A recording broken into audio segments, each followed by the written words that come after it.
तो प्यारे साथियों, मेरा नाम है प्रकाश और आज मैं उस टॉपिक के बारे में डिस्कस करने वाले हैं जो बहुत ही इम्पोर्टेंट टॉपिक है। एक्चुअली जितने भी लड़के बिहार बेल्ट्रॉन में फॉर्म फिलअप किए होंगे वो बहुत ही अच्छे तरह से पूरे के पूरे एप्लीकेशन के बारे में तैयारी कर रहे हैं। तो हमारी कोशिश है कि आप सभी लोग बहुत ही बेहतर तरीके से तैयारी करें। बट जितने भी इसके पहले वाला जो एग्ज़ाम में क्वेश्चन पूछे गए हैं वह सभी के सभी क्वेश्चन का हम आंसर सॉल्व करने वाले हैं। तो सभी का सभी आप लोग अच्छे तरह से देखिएगा। एक्चुअली जो लड़के note pad, word pad, paint, MS word, MS excel, MS power point, MS access, networking, operating system, fundamental, ये सब के बारे में अच्छे से अच्छे नॉलेज ले लिए होंगे तो ये जितने भी क्वेश्चन है सभी के सभी क्वेश्चन को सॉल्व कर सकते हैं।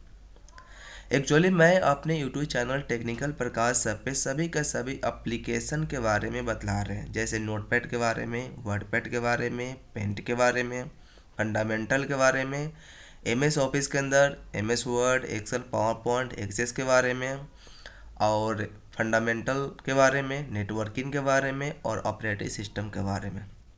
क्योंकि बिहार बेल्ट्रॉन में इसी से रिलेटेड क्वेश्चन आने वाले हैं and Hindi typing, English typing का भी प्रोसेस हम बतलाने वाले हैं।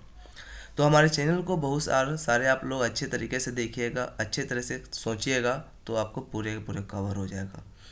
तो जिस तरह हम स्टेप बाय स्टेप बतला रहे हैं उस तरह आप सभी लोग स्टेप बाय स्टेप समझिएगा। क्लियर है?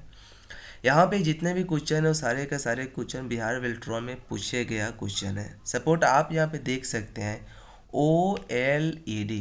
OLED का पूर्ण विस्तारित रूप क्या होता है? क्लियर है?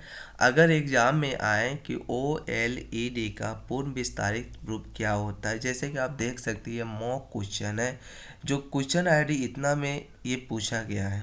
क्लियर है? लेकिन इसका जो राइट आंसर होगा OLED का पूरा name organic light emitting diodes होता है। क्लियर हुआ? OLED का फुल फॉर्म, OLED का फुल नेम रूप आप ये बताइएगा। क्लियर? अब नेक्स्ट समझिएगा, यहाँ पे लिखा गया विंडोज में कमांड प्रॉम्प्ट द्वारा एक नए सॉफ्टवेयर इंस्टॉल करने के लिए प्रथम कमांड क्या होता है? विंडोज में कमांड प्रॉम्प्ट, जो कि कमांड प्रॉम्प्ट किसे कहते हैं? अगर हम जब CMD टाइप करते हैं तो इसी को तो हम कमांड प्रॉम्प्ट के नाम से जानते हैं। तो यह विंडोज़ का कमांड प्रॉम्प्ट होता है। तो अगर हमें किसी भी तरह के सॉफ्टवेयर को इंस्टॉल करना होगा तो क्या हम यूज़ करेंगे? तो इसका जो करेंट आंसर होगा CD file path, CD file path को ही सिलेक्ट करेंगे। चूँकि देखिएगा कि हम सभी लोग जितने भी सॉफ्टवेयर को इंस्टॉल करते हैं वो सभी के सभी C ड्राइव में कर ही इंस्टॉल होता है, इस C ड्राइव में। क्लियर है? उसीलिए यहाँ पे पूछा गया है कि अगर हम कोई भी सॉफ्टवेयर को इंस्टॉल करते हैं तो प्रथम कमांड क्या होगा, कहाँ पे वो जाकर सेव होता है? तो कहाँ पे जाकर सेव होगा? CD फाइल पाथ में। क्लियर हुआ? जैसे कि आप यहाँ पे देख सकते हैं कि यहाँ पे बहुत सारा एप्लीकेशन इंस्टॉल है। अब देखिए कहाँ पे इंस्टॉल है। तो जैसे हम यहाँ पे राइट बटन क्लिक करेंगे एंड ओपन लोकेशन पे जाते हैं। तो जैसे हम ओपन लोकेशन पे जाएंगे तो क्या लिखा है कि C लिखा है, प्रोग्राम फाइल में सेव है, यानी C ड्राइव में सेव है। तो अगर कोई पूछे कि बतलाइए कि अगर हम कोई भी एप्लीकेशन इंस्टॉल करते हैं तो किस ड्राइव में जाकर सेव होता है? बाय डिफ़ॉल्ट C ड्राइव में।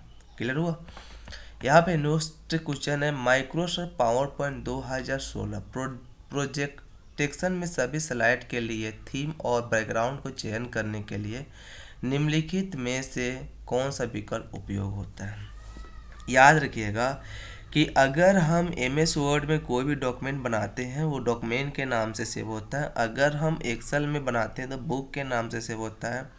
अगर हम पावर पॉइंट में कोई भी पेज लेते हैं वो प्रेजेंटेशन के नाम से जानते हैं, स्लाइड के नाम से जानते हैं। समझ गए? तो यही लिखा गया। तो इसका आंसर व्यू मेनू में मास्टर ग्रुप के स्लाइड मास्टर का चयन होता है। समझ गए? जैसे आप विन के साथ आप R बटन प्रेस करते हैं और यहाँ पे पावर PNT लिखेंगे तो इसके अंदर तो इससे तो हम सभी का सभी एप्लीकेशन को हम स्टेप बाय स्टेप आप सभी लोग को बतला रहे हैं। तो अच्छे तरीके से देखिएगा, अच्छे तरीके से समझिएगा, पूरे पूरे कवर हो जाएगा। नेक्स्ट है निम्नलिखित में से विंडोज XP से पहले विंडोज संस्करण था। विंडोज XP के पहले क्या था? तो देखिए विंडोज एक्सपी के बाद विस्टा आया, विंडो एक्सपी के बाद विंडोज 7 आया, विंडो एक्सपी के बाद विंडोज 10 आया। लेकिन विंडो एक्सपी के पहले क्या था? तो विंडो एक्सपी के पहले विंडोज एमई था। क्या था? विंडोज एमई था। समझ गए? अगर कोई पूछे कि विंडो एक्सपी के बाद क्या आया, तो विंडो एक्सपी के बाद विस्टा आया, विंडो 7 आया, 8 आया, 8.1 आया, 10 आया। लेकिन विंडोज एक्सपी के पहले विंडोज एमई आया था। क्लियर है? अच्छे तरह से देखिएगा, अच्छे तरह से समझिएगा, आपको हर क्वेश्चन का आंसर सॉल्व हो जाएगा भाई, किसी भी तरह की आपको प्रॉब्लम नहीं होगा। क्लियर है? ये बहुत सारे ये बहुत सारे क्वेश्चन है जो पूछे गया है एमएस से, ये आपका बेल्ट्रॉन के एग्जाम में। हम एमएस एक्सेल 2016 वर्कशीट में किसी चयनित सेल की रो हाइट कैसे सेट कर सकते हैं? अगर हम एमएस एक्सेल में कोई हम काम कर रहे हैं, उसकी रो का हाइट विड्थ कैसे हम चेंज कर सकते हैं? तो जैसे हम एक्सेल को टाइप करते हैं और यहाँ से एक्सेल जो एप्लीकेशन है ओपन, यहाँ से ओपन हुआ, हमें ब्लैंक वर्कबुक पर क्लिक कर लेना और हम आसानी से यहाँ से चेंज कर सकते हैं। ये एक्टिवेट नहीं है, एक्टिवेट करने में थोड़ा सा टाइम लगेगा और ऑटोमेटिक काम करना शुरू कर लेगा। तो यही बतला रहा है कि अगर हम यहाँ से इसकी लाइन को चौड़ाई को ऐसे बढ़ाना चाहते हैं तो कैसे बढ़ाएंगे। तो ये प्रोसेस क्या है, यहाँ पे अच्छे तरह से देखिएगा। होम मेनू में सेल ग्रुप से फॉर्मेटिंग फंक्शन सेल साइज में रो का हाइट चयन करते हैं। यानी होम ग्रुप कौन है आपका? तो होम ग्रुप यही न है। और जैसे आप जाइएगा यहाँ पे ये सेल में और फॉर्मेटिंग पे जब जाइएगा ना, तो ऑटोमेटिक वहाँ से आप अपना चेंज कर सकते हैं। तो बहुत ही अच्छा क्वेश्चन है, आप हर क्वेश्चन को आप आंसर अच्छे से दे सकते हैं जब आप एप्लीकेशन के बारे में रिवाइज किए होंगे तो। नेक्स्ट लिखा गया एमएस वर्ड 2016 के किस मेनू से पूर्ण कार्य सक्रिय या निष्क्रिय किया जा सकता है? तो व्यू, मेलिंग, रेफरेंस, फाइल। तो इसका जो आपका आंसर होगा क्या होगा? फाइल होगा। इसके अंदर, फाइल के अंदर। नेक्स्ट क्या लिखा है? IPv6 एड्रेस की लंबाई कितनी होती है? देखिए ये जो आपका क्वेश्चन पूछा गया IP v6 एड्रेस की लंबाई कितनी होती है, ये आपका जो क्वेश्चन है ना, ये नेटवर्किंग का क्वेश्चन है। समझ गए? तो इसकी जो होती है ना, इसका टोटल आपका होगा, सॉरी इसको थोड़ा इरेज कर देते हैं अच्छे तरीके से। चलिए इरेज हुआ। अब हम यहाँ से ड्रॉ कर लेते हैं और यहाँ पे ड्रॉ कर लेते हैं। लिखा गया IPv6 एड्रेस की लंबाई कितनी होती है? तो 128 होता है। अगर IP वर्जन 4 के बारे में पूछे तो 32 बिट की होती है। अगर IP वर्जन 6 के बारे में पूछे तो 128 बिट की होती है।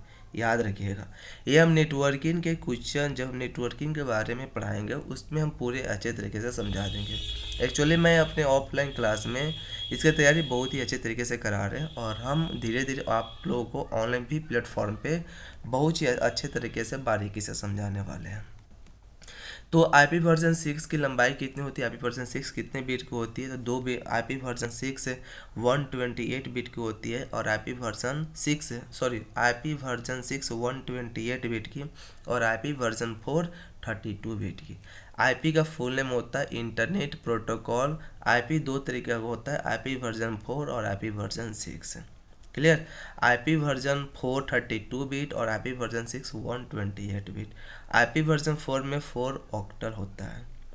IP class A, class B, class C, class D हम पूरे अच्छे तरीके से बतला देंगे, टेंशन मत लीजिए। आराम से हमारे चैनल पे जितने भी वीडियो को अपलोड करें आप लोग स्टेप बाय स्टेप देखिएगा, समझ में जरूर चले आएगा। नेक्स्ट है which of the following currently match. देखिए मैच क्या करेगा, MS वर्ड का एक्सटेंशन नेम क्या होता है, ठीक है। तो देखिए पेज मेकर का एक्सटेंशन नेम PPT नहीं होता है और एक्सप्लोरर का ये भी नहीं होता है। ये जो आपका एक्सटेंशन नेम होता है समझिए, लिख ही देते हैं तो आप अच्छे तरीके से समझ जाइएगा।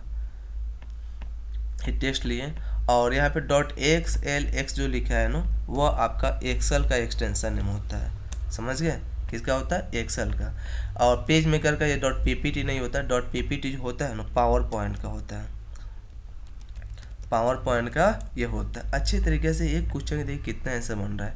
और MS ऑफिस वर्ड का .do6 नहीं होता, ये सही है, क्योंकि MS वर्ड का जो एक्सटेंशन नेम होता है ना, MS वर्ड का एक्सटेंशन नेम क्या होता है? तो होता है .docx। समझ गए। तो क्या बात है, which of the following currently match, इसमें मैच क्या कर रहा था, एम एस वर्ड का एक्सटेंशन